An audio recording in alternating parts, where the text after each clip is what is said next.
হ্যাঁ আসতেছি তো। ঠিক আছে মালগুলি পাঠাই দেন, আমি দোকানে আসতেছি তো। এই তো চলে আসবো।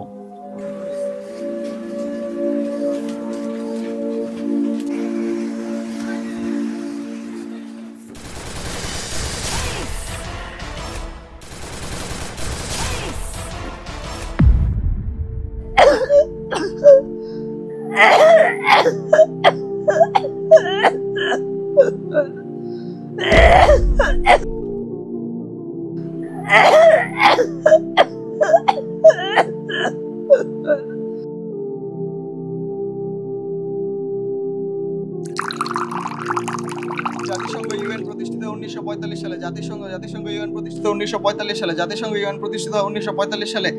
নোবেল পুরস্কারের জনক ছিলেন আলফ্রেড নোবেল। নোবেল পুরস্কারের জনক ছিলেন আলফ্রেড নোবেল।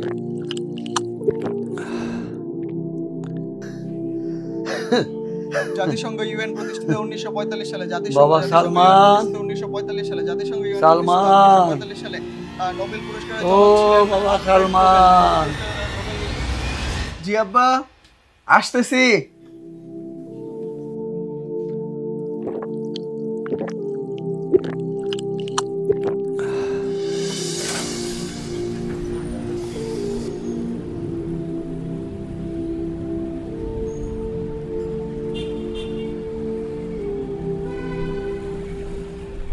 কি অবস্থা মাহবুব ভাই, বেচাকেনার কি অবস্থা?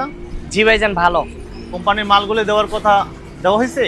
হ্যাঁ মালগুলা দিয়ে গেছে, আর কিছু মাল বাকি আছে, নিয়ে আসতেছে। ঠিক আছে, তাহলে ওই মালগুলি একটু গুছাই ফেলান।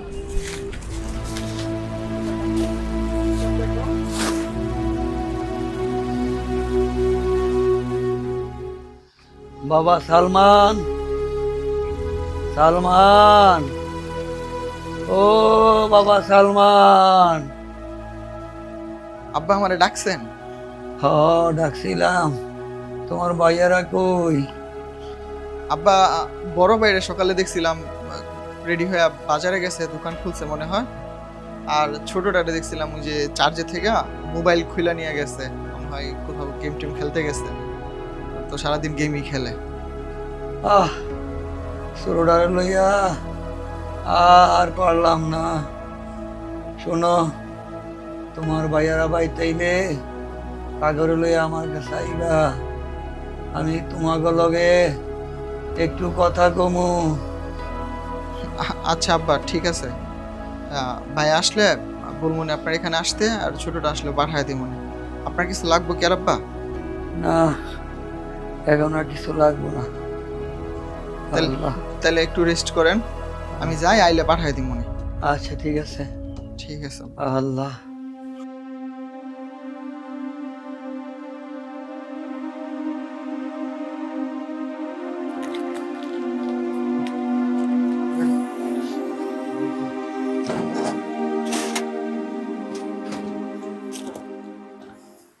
মাহবুব ভাই, জি ভাইয়া। লাঞ্চের সময় হয়ে গেছে তো আমি চলে যাচ্ছি। আচ্ছা ঠিক আছে ভাইয়া। সব দিক খেয়াল রেখে না। আচ্ছা ঠিক আছে।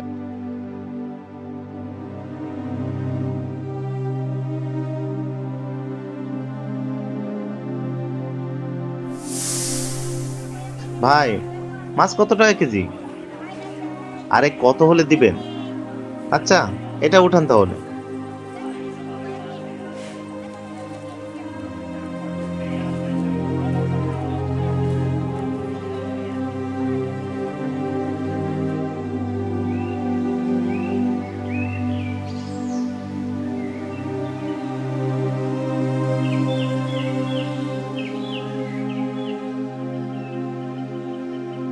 আম্মু কেমন আছো? এই যে তোমার জন্য মজা নিয়ে আসছি। হ্যাঁ যাচ্ছ কোথায়?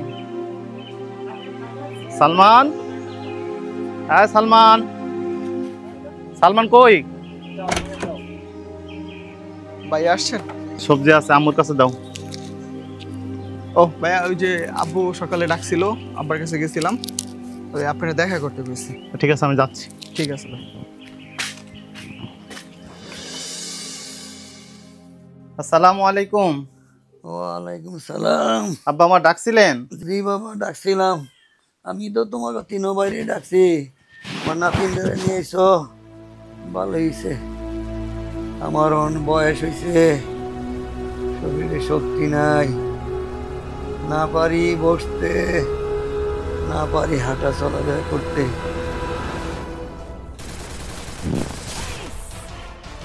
কিরে কি করস? গেম খেলতে সারাটা দিন ধরে গেম খেলে। বাবা ডাকতেছে আর বড় ভাই গেছে, চল আমরা যেতে গেছি। এই বিছানাতে আমার সময় কাটে, মন চাইতেছে একটু বাইরে যাই, একটা গাছ তলায় গিয়া বসি, একটু বাইরে যাইতে ইচ্ছে করছে। আচ্ছা মাহির, ওই যে পাটিটা ঘর থেকে নিয়ে ওই গাছের নিচে যা বিছাও, বড় ভাই আব্বারে নিয়ে আসুক আর আমি বাইরে আসেন। তো ওঠার চেষ্টা করেন, আমার ধর একটু। আস্তে আস্তে আস্তে। আল্লাহ, আল্লাহ।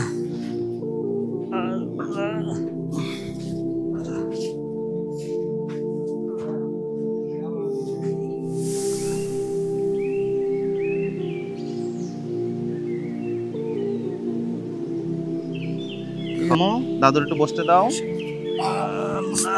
আস্তে আস্তে বসেন, আস্তে আস্তে। আল্লাহ, আল্লাহ। আব্বু একটু বসেন, তাহলে আমি একটু খাওয়া দাওয়া করে ফ্রেশ হয়ে আচ্ছা আসছি। ঠিক আছে, তাড়াতাড়ি এসো বাবা।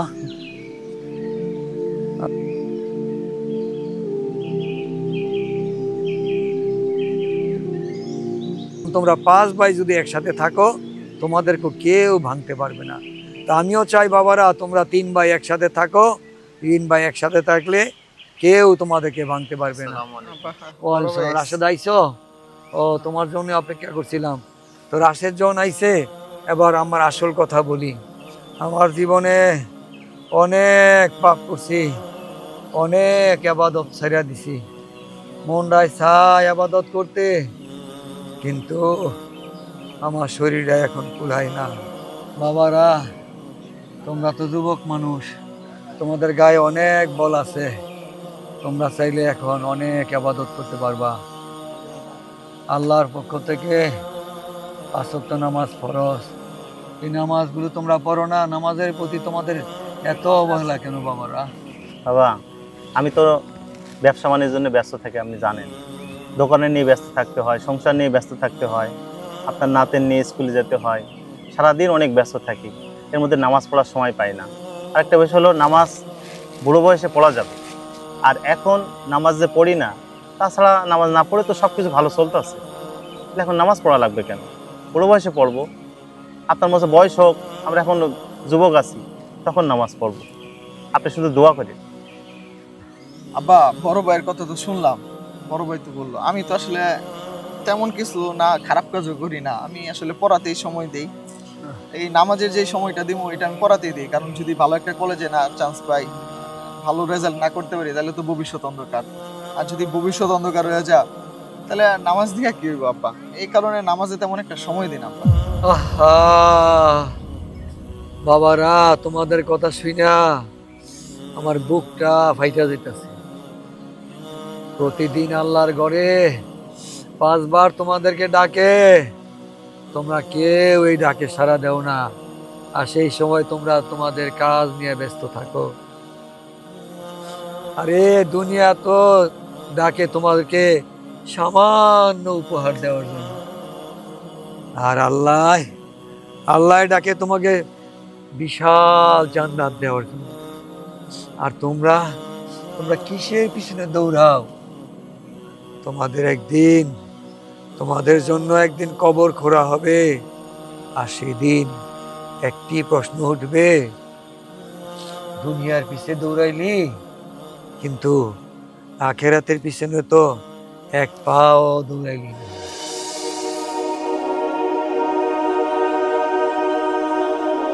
সালাম আলাইকুম। সালাম। হাফিজ সাহেব ভালো আছেন? জি আলহামদুলিল্লাহ, আল্লাহ যেমন ডাকছে। বসেন হুজুর। আপনাকে তো চিন্তিত মনে হচ্ছে। জি হুজুর, আমারে 3 পোলারে লইয়া বইছিলাম, তাগো কথা শুইনা আমার বুকটা ফাইটা গেছে।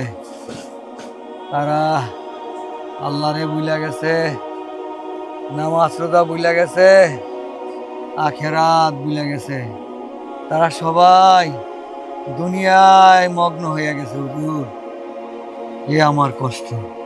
বাবারা, তোমরা কি জানো রাসূল সাল্লাল্লাহু আলাইহি ওয়াসাল্লাম হাদিসের মধ্যে কি বলেছেন? তিরমিজি শরীফে এসেছে, রাসূল সাল্লাল্লাহু আলাইহি ওয়াসাল্লাম হাদিসের মধ্যে বলেন, কিয়ামতের ময়দানে সর্বপ্রথম নামাজের হিসাব হবে। সুতরাং নামাজ যার ঠিক থাকবে তার অন্যান্য ইবাদতগুলো সঠিক বলে গণ্য হবে। সুতরাং আমাদের জীবনে ব্যস্ততা থাকবে, সংসার থাকবে, আত্মীয় স্বজন থাকবে, ব্যবসা বাণিজ্য থাকবে, কিন্তু এর মধ্যে দিয়ে নামাজের গুরুত্বটাকে বেশি দিতে হবে। কেননা নামাজ আমাদের জীবনে আল্লাহর পক্ষ থেকে রহমত, আর নামাজ আমাদের জীবনে কল্যাণ বয়ে আনে এবং আখিরাতের জীবনকে সুন্দর করে। কি বলেন হুজুর? আমি তো সারা জীবন ভাবছি ব্যবসায় আমার সব। জীবনের লাভ ক্ষতির হিসাব মিলাতে মিলাতে আসলে বুঝতেই পারিনি আমি আসল ক্ষতি তো নামাজ ছেড়ে দিয়ে করছি। যদি আল্লাহ খুশি না থাকেন তখন আমার দোকান ভরা থাকলেও আমার হৃদয় তখন খালি থাকবে। আজ থেকে নামাজই হবে আমার প্রথম প্রতিশ্রুতি। মনে রাখবে, যে নামাজকে অগ্রাধিকার দেয়, আল্লাহ সুবহানাহু ওয়া তাআলা তার রিজিক, জ্ঞান এবং জীবনকে অগ্রাধিকার দেন। সুতরাং নামাজ কোনো বাধা নয়, নামাজ হচ্ছে আমাদের সাফল্যের চাবিকাঠি। আর নামাজ শুধু সেজদা দেওয়া নয়, এটা হচ্ছে আল্লাহর সাথে আমাদের একটা চুক্তি। সুতরাং যে ব্যক্তি চুক্তিকে পূরণ করবে, আল্লাহ তাআলা তার জীবনের সকল চুক্তিকে সহজ করে দেবেন। আজ থেকে নামাজই হোক আমাদের জীবনের প্রথম প্রতিশ্রুতি।